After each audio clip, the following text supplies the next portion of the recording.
Buenas tardes, hoy martes 22 de octubre del año 2024 doy inicio a la charla número 86 de Radiografía del Imperialismo Británico.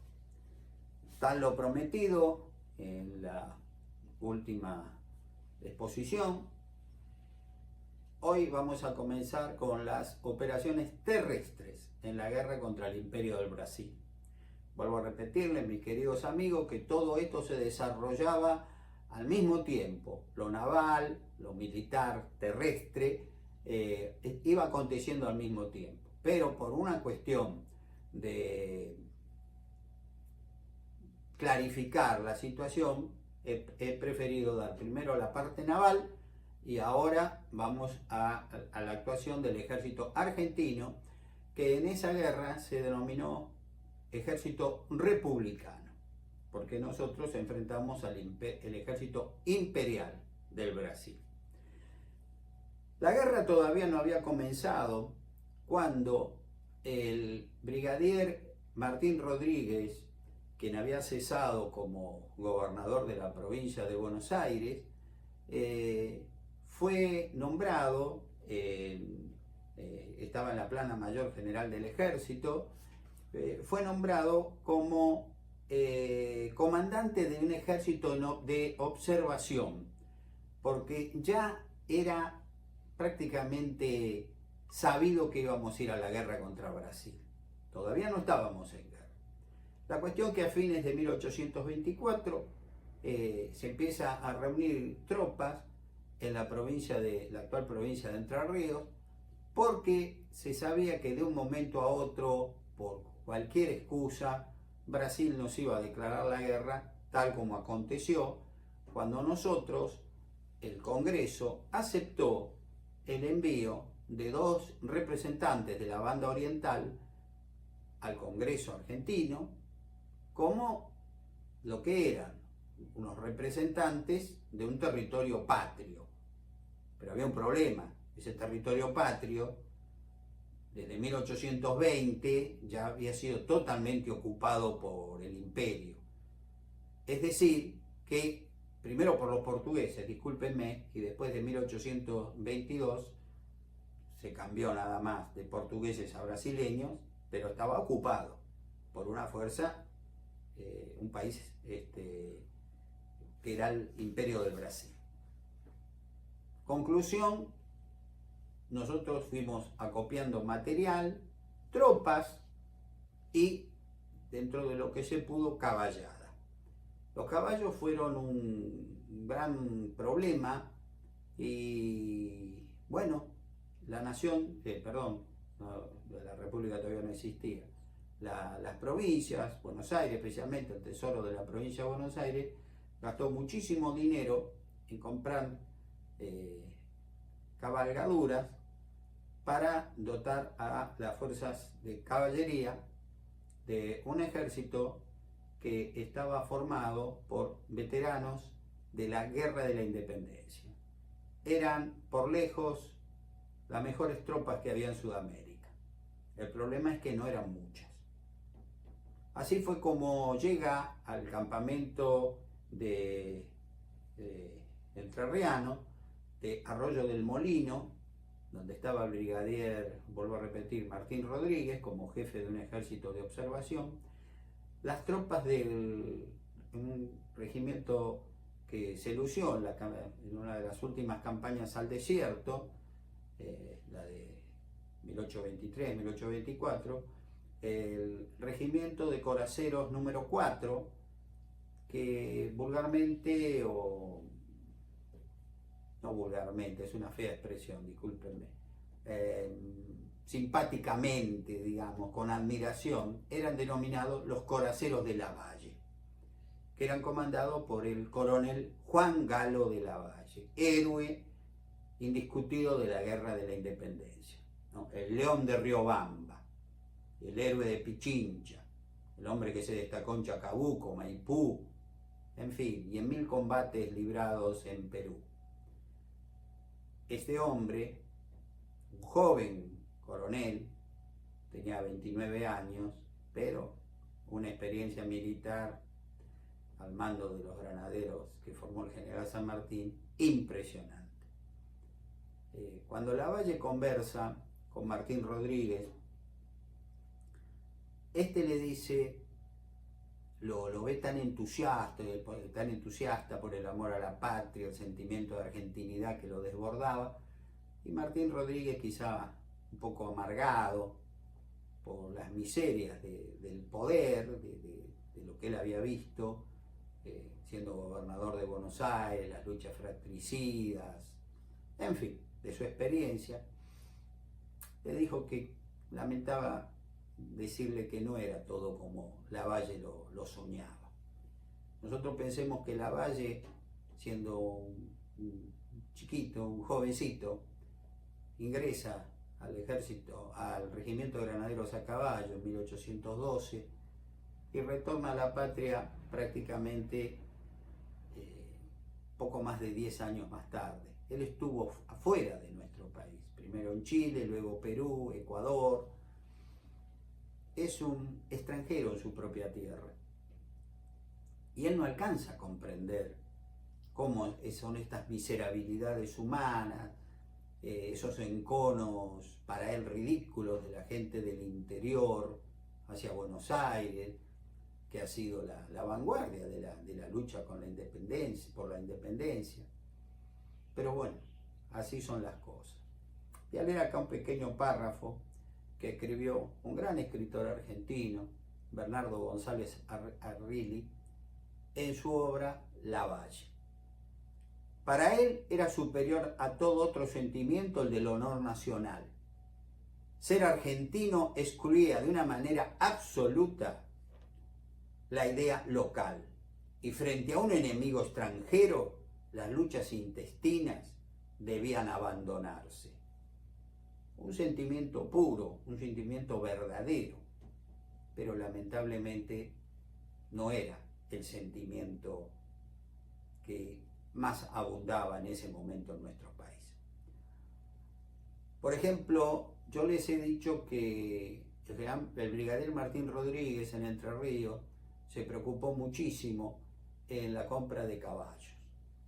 Los entrerrianos, muchos entrerrianos, hicieron un pingüe negocio, entre ellos un hombre que con los años va a ser muy muy importante en la historia argentina, que se llamaba Justo José de Urquiza, vendiendo a precios verdaderamente elevados los caballos que el ejército argentino, el ejército nacional necesitaba, porque sabía que iba a ser el nervio, ¿no?, sobre el que se iba a montar una ofensiva que los brasileños no estaban preparados para recibir. Porque vuelvo a repetir, nuestro ejército lo iban a conformar, el ejército republicano, oficiales, suboficiales y tropas que se habían fogueado en muchos casos durante 14 años luchando en la guerra de la independencia.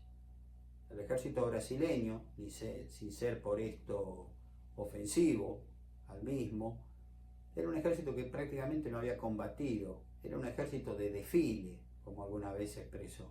El nuestro era un ejército de pelea, de gallos de pelea, y la diferencia se notó rápidamente. Rodríguez,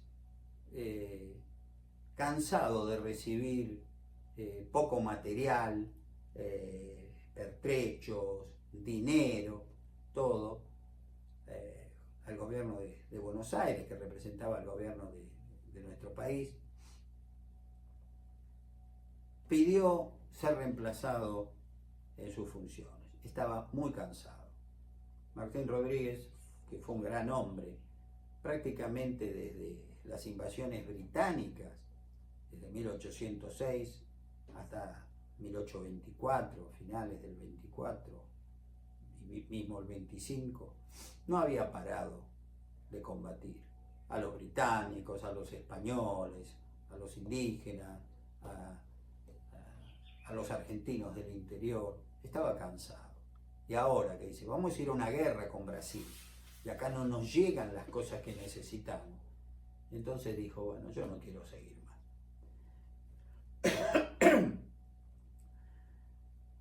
el gobierno nacional, ya ahora estábamos en la República, el gobierno de Bernardino Rivadavia, al cual me voy a referir, por supuesto, en su momento, no lo hago ahora para no mezclarlo, para no confundirlo, terminó aceptando el pedido de cambio de Martín Rodríguez y nombró en su lugar a un hombre que en el ejército, la verdad, no era querido. Me estoy refiriendo al general Carlos de Alvear. El 14 de agosto de 1826, el presidente de la Nación emitió un documento que yo les voy a leer ahora. Acuerdo y decreto correspondiente que designan al general don Carlos de Alvear, comandante en jefe del Ejército de Operaciones en la provincia oriental. Buenos Aires, 14 de agosto de 1826. Acercándose ya a la estación en que debe abrirse la campaña y emprender con actividad y con vigor la guerra que contra el emperador del Brasil sostiene la República para asegurar la integridad de su territorio, después de haber reunido, sin perdonar sacrificio alguno, todos los elementos de que ha podido disponerse para la organización y disciplina de su ejército, que con ese motivo se ha reunido en el territorio de la provincia oriental, el presidente de la República ha acordado encargar el mando de él y la dirección de la guerra al brigadier general don Carlos de Alvear, a quien desde luego se les pedirá el correspondiente nombramiento de general en jefe de aquel ejército, con retención del Ministerio de Guerra y Marina, de que está encargado, y el que, durante esta comisión, será desempeñado por el ministro de Relaciones Exteriores, el general don Francisco de la Cruz. El general nombrado durante la campaña a que es destinado disfrutará de esta fecha la gratificación de 6.000 pesos anuales sobre el sueldo que por ley le corresponde como ministro de Guerra y Marina. Importando el buen éxito de la campaña, el que se reúnan en el ejército todos los conocimientos que puedan proporcionar los generales más acreditados de la República, sin perjuicio de otras medidas que el presidente se propone adoptar, ha acordado que pase también al ejército, bajo las órdenes de el general en jefe nombrado, el brigadier general don Miguel Estanislao Soler, quien desde esta fecha disfrutará durante la campaña la asignación de 8.000 pesos mensuales, incluso el sueldo que le corresponde por su grado, reservándose el gobierno en nombrar en oportunidad al general que ha de desempeñar las funciones de comandante general de armas, de que estaba encargado el brigadier Soler. Redáctese con arreglo a este acuerdo el decreto que corresponde, para que se publique en el Registro Nacional y se transcriba a los generales nombrados, pasándose copia de este acuerdo al Ministerio de Hacienda, a los fines que corresponda. Rivadavia, Julián de Agüero, Buenos Aires, 14 de agosto de 1826. Con este decreto, verdaderamente Rivadavia va a cometer un gran desatino, porque él sinceramente creía que Alvear era una persona no querida quizá, pero sí respetada en el ejército, y estaba muy equivocado.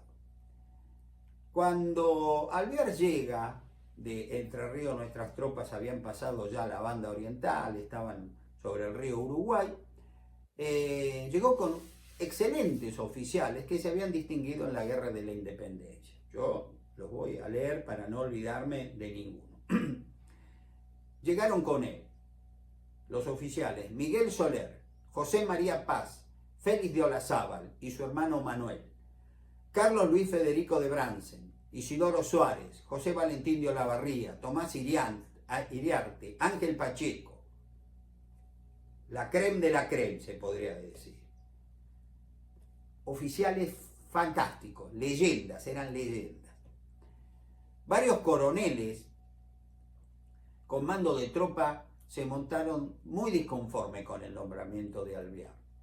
Y así fue que el jefe del regimiento tercero de caballería, que no era otro que el coronel Manuel de Escalada, cuñado del Libertador, cuñado del general José de San Martín, al tomar posesión del mando Alvear, sabiendo lo que éste había hecho contra su cuñado, contra San Martín, que era una cuestión de enemistad personal, montó en su caballo y acompañado de 2 asistentes, directamente volvió a Buenos Aires. Cruzó el río Uruguay, luego el Paraná y a caballo, chau, dejó el ejército.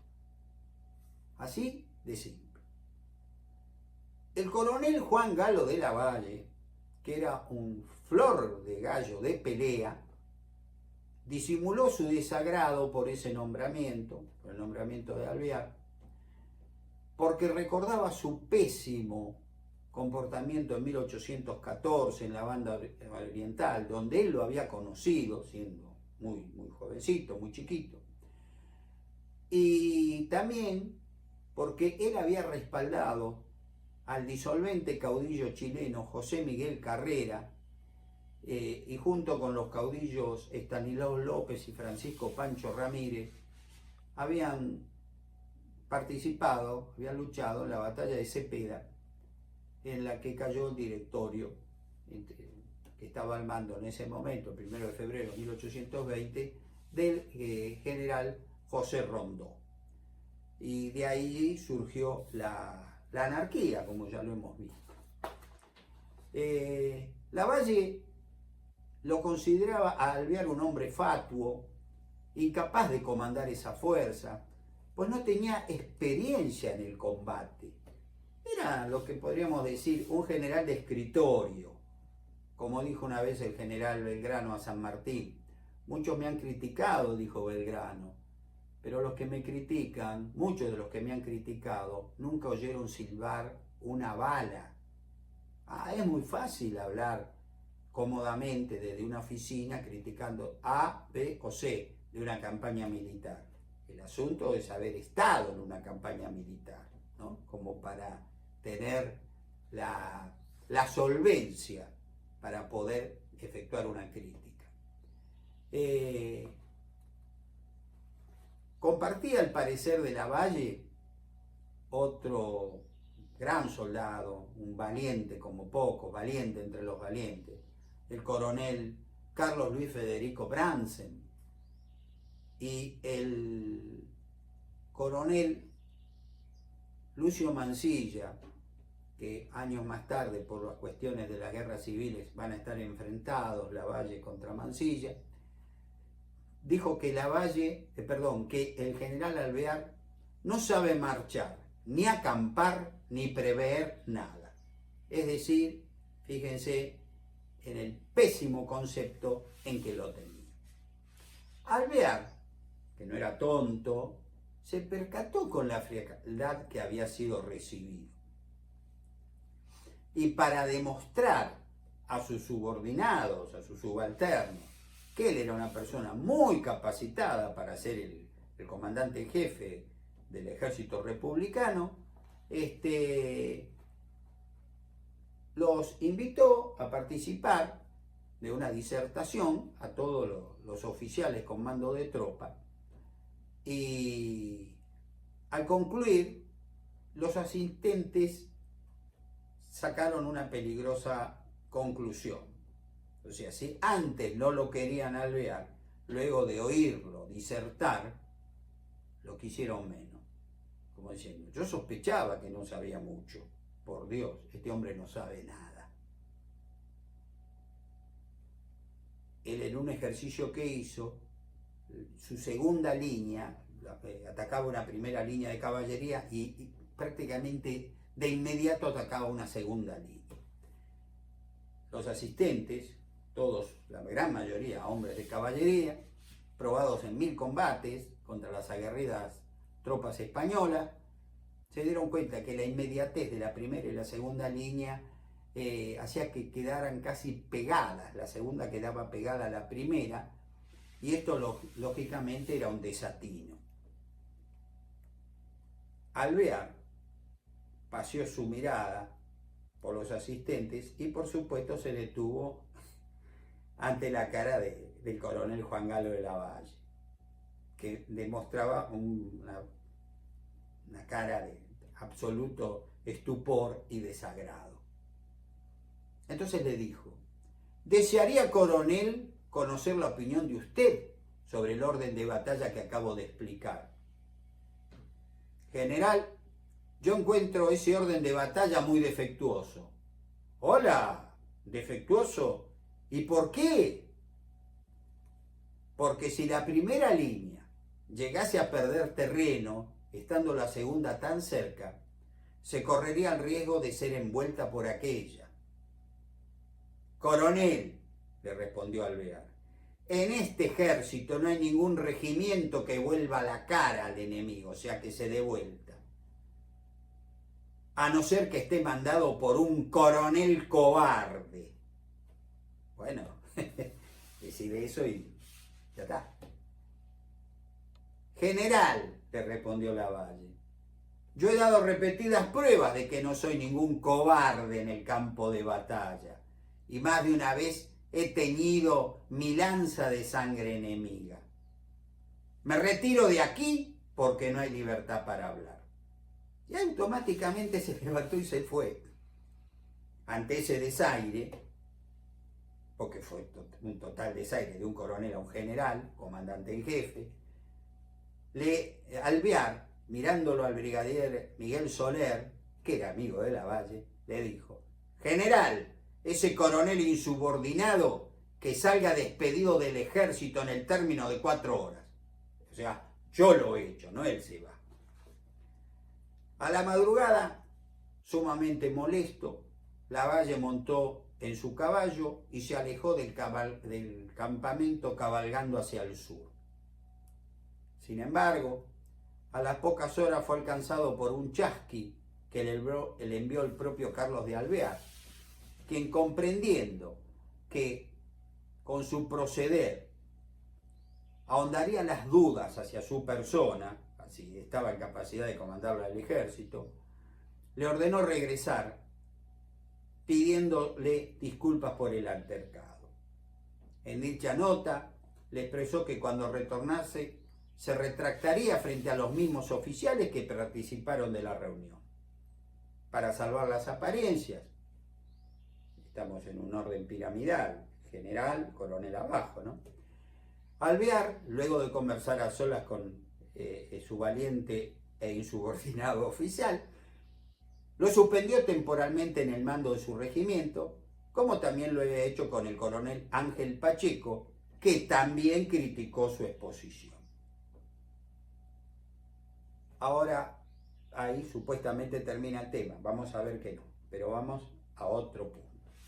Las fuerzas terrestres en pugna, argentina y brasileña, eran bastante parejas, aunque los brasileños tenían más hombres y contaban con mejor armamento que el nuestro, armamento de fogueo de última generación, que, les recuerdo, fue comprado a los británicos con empréstitos que los británicos le dieron al emperador del Brasil, Pedro I.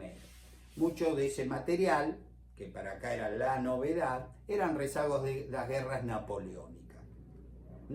O sea, fíjense, lo que para ellos ya era material viejo, obsoleto, medio descartable, para nosotros era, por Dios, lo mejor. Para los brasileños, nosotros no teníamos nada de eso, teníamos prácticamente coraje, nada más. Nuestras fuerzas eran menos que las brasileñas y, vuelvo a repetir, nuestro armamento era viejo, era anticuado, probado en 1000 batallas, pero nada que ver con lo que tenían las tropas brasileñas. Como el brigadier Martín Rodríguez le había anticipado en esas conversaciones mantenidas en Entre Ríos a Lavalle, la ayuda procedente del interior fue muy escasa. los caudillos que ya empezaban a posicionarse, tomando el poder o intentándolo en las distintas provincias, retasearon la ayuda a la guerra, ¿no? Porque para ellos era una cuestión de Buenos Aires. Así que así fuimos a la guerra contra un imperio poderosísimo. Les voy a leer ahora las capacidades de uno y otro, de los ejércitos terrestres de los bandos en pugna. El ejército republicano en la banda oriental estaba formado por 8.000 hombres, 6.000 eran tropas regulares y 2.000 milicianos de la banda oriental, es decir, orientales que con mucho valor se plegaron al ejército argentino. De este total, 5.400 hombres eran de caballería. Fíjense que era por amplísima mayoría el nervio del ejército en operaciones. Estaban formados por los regimientos número 1, al mando del coronel Carlos Luis Federico Bransen, el número 2, al mando del coronel José María Paz, el número 3, comandado por el coronel Ángel Pacheco, el 4, bajo la conducción del coronel Juan Galo de la Valle, y el 16, al mando del coronel José de Olavarría, más 100 lanceros alemanes bajo el mando del coronel Helm. La infantería, unos 1.600 hombres, estaban al mando del coronel Félix de Olazábal, Eugenio Garzón, Ventura Alegre y Manuel Correa. La artillería contaba con 460 hombres y tan solo 16 cañones, a saber, 11 de 4 pulgadas, 2 de 8 y 3 obuses de 7. En el Estado Mayor se encontraban el general Miguel Soler, el coronel Lucio Mansilla y el sargento mayor Jerónimo Espejo. Ejército Imperial de Brasil. Contaba con 8.640 hombres, bajo el mando del general Feliberto Caldeiras Bren Pontes, marqués de Barbacena, dotado de excelente armamento y hasta con el concurso de un batallón de cazadores, el número 27, formado exclusivamente por soldados de infantería alemanes. A todo ello había que recortar la inmediatez de su línea de suministros, porque ellos recibían permanentemente pertrechos, alimentos, refuerzos desde las ciudades del sur del Brasil. El nervio de nuestra fuerza, como ya lo he dicho y ustedes se habrán percatado, era la caballería. Especialmente frente a un enemigo mejor armado, más numeroso, con una infantería sólida que contaba además con veteranos batallones de alemanes. A falta de buenos regimientos de infantería argentina, se atribuye que no fueran decisivos los triunfos obtenidos durante la costosa campaña. Claro, nuestra caballería vencía, pero como no teníamos la infantería para asegurar el triunfo, muchas de estas victorias fueron pírricas. O sea, ganamos, pero no se le pudo sacar todo el jugo al limón, por decirlo de alguna manera. Al iniciarse el martes 26 de diciembre de 1826, la marcha, la ofensiva contra el imperio brasileño, no hubo más disputas. Todos se olvidaron de que alvear esto, bueno, estamos en guerra, la patria, la bandera nos guía a otra cosa, y así fuimos sobre Brasil.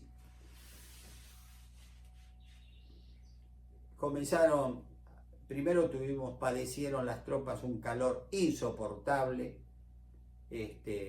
las cabalgaduras morían del calor que hacía, no estaban acostumbrados, los pastos no eran los pastos de nuestras pampas o de Entre Ríos, y bueno, todo fue una larga marcha de agonía, porque los brasileños se retiraban hacia el interior de un país gigantesco.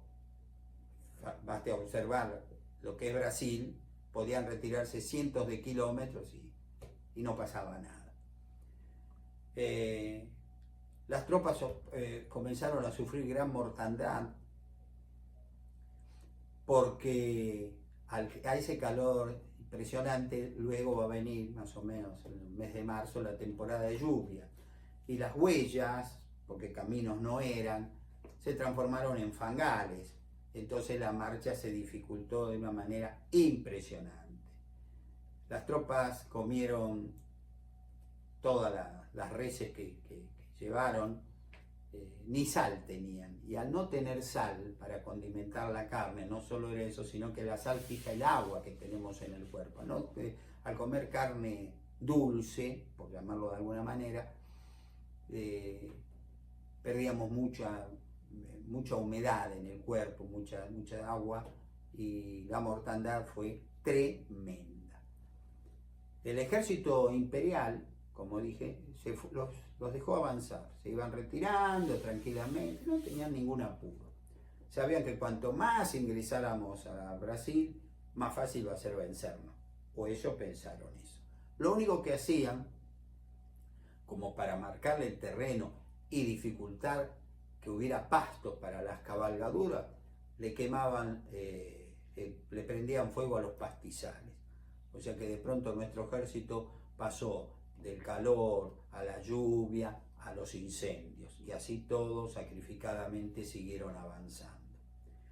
En Tacuarembó, que fue el lugar donde años antes el general José Gervasio Artigas sufrió la derrota que le hizo abandonar la banda oriental, se desató un temporal que dificultó el cruce de la cuchilla de Garaguatá y la llegada de nuestro ejército a la ciudad brasileña de Bagué, donde recién pudieron hacerlo el 26 de enero de 1827, encontrando, para grata sorpresa de ellos, porque los brasileños salieron huyendo, los depósitos imperiales, donde había harina, hierba, tabaco, azúcar, sal y vino, que para las famélicas tropas vino como un regalo, como el maná del cielo. Pero mientras nuestras tropas padecían todos esos sacrificios, ¿cómo la pasaba el general Carlos de Alvear? Es interesante, mis queridos amigos, contar la verdad. En ese desolador panorama de nuestras tropas, el mismo no era compartido en lo más mínimo por el comandante en jefe, que vivía con un lujo vergonzoso. Alvear había llegado a una hermosa galera para su uso personal, un carruaje, ¿no? Una galera, donde dormía y en la que transportaba varios enseres, vituallas y excelentes vinos. Como era un refinado gastrónomo, le cocinaba un renombrado cocinero francés, Monsieur Casanova o Casanova, según cuenta el general Iriarte en sus memorias, quien cobraba la no poca despreciable suma de 100 pesos mensuales, lo que era una verdadera fortuna.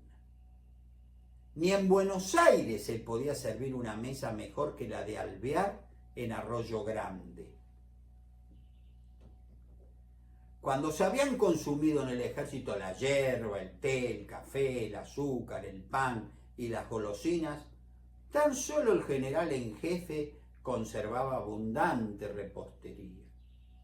Se lo veía muchas veces a la sombra de los árboles, devorando los exquisitos manjares que le preparaba su famoso cocinero.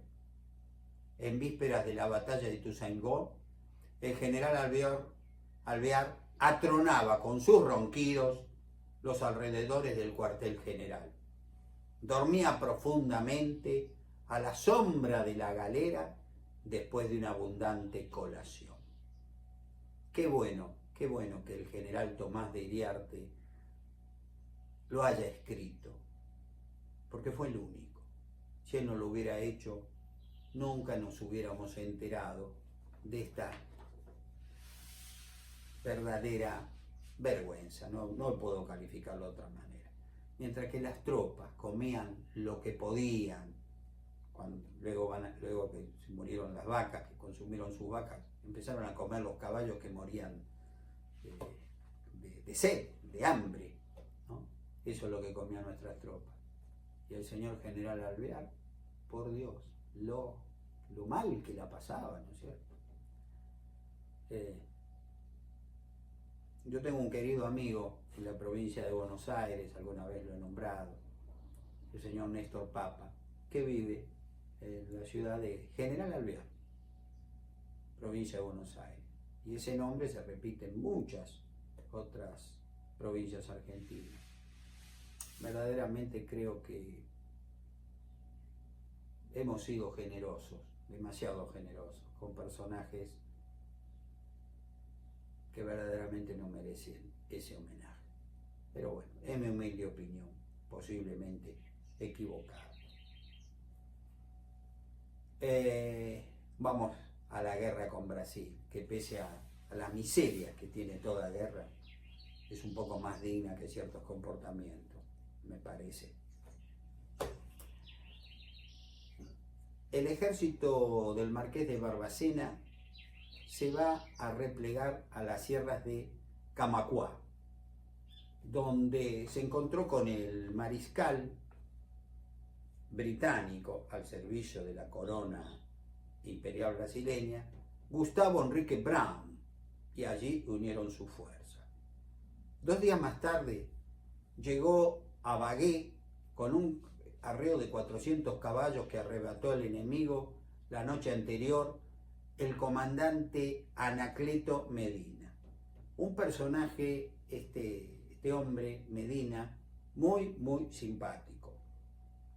En 1815, en el combate de Guayabos, sirviendo a órdenes de Artigas, él había combatido contra las tropas de los granaderos a caballo que comandaba el teniente primero Juan Galo de Lavalle. Fueron enemigos en 1815. Ahora, poco más de 10 años más tarde, se conocieron personalmente y nació entre ellos una gran amistad, que no es difícil de entender, porque entre la gente valiente y entre la gente patriota,